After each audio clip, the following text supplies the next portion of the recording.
ងប្រាថ្នាហ្នឹងចង់មកឡើងនឹងយូរហើយវាដើរមកធ្លាប់ឃើញនៅក្នុងសភៅគ្រូស្គាល់អាមេរិកដំបូងគឺឃើញរូបនឹងឯងគេថាសភៅខ្មែរពួកអង់គ្លេសសភៅខ្មែរយើងគេដាក់ក្របពីក្រៅគ្រូគេថាបើមកអាមេរិកអត់បានថតរូបនឹងទេដូចអត់បានមកអាមេរិកចឹងហ្នឹងដូចតុសកាយកណាទឹកលើគ្រូអូខេ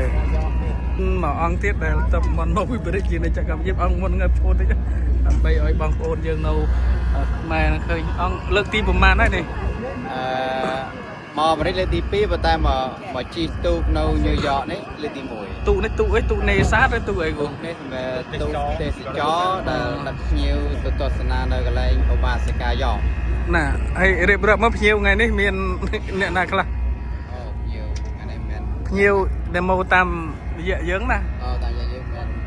ជាតិនិងជាអន្តរជាតិនេះជាតិយើងមានណាខ្ញុំរៀបប៉ារិតហ្នឹងប៉ាគ្រូជាសិស្សមកពីខ្មែរដែរក៏ជាសិស្សរស់នៅសាខាពុទ្ធសាសនាវិទ្យាល័យសេនារីចំនួនបងចាត់ជានិស្នាជាលេខាចាត់ប៉ះប្រកេះលោកនៅវត្តពុទ្ធនំណាតាមតលើកទី1ហើយគ្រូមានអារម្មណ៍មិនដែរមានអារម្មណ៍ថាសប្បាយរីករាយដែរបានមកជាមួយនឹងលោកគ្រូដែលជាលោកចាស់ជានិស្នាអីនឹងចាស់គ្រូបញ្ញាវិសាលលោអីគឺសប្បាយហើយរំភើបយ៉ាងផ្សេងគឺបំណងប្រាថ្នាហ្នឹងចង់មកឡើងនឹងយូរហើយវាដើរមកធ្លាប់ឃើញនៅក្នុងសភៅគ្រូ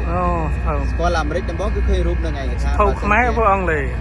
ភៅខ្មែរយើងគេដាក់ក្របពីក្រៅគ្រូគេថាបើមកអាមេរិកអត់បានថតរូបនឹងទេដូចអត់បានមកអាមេរិកចឹងហ្នឹងដូចតុសកាយកណាទឹកលើគ្រូអូខេណា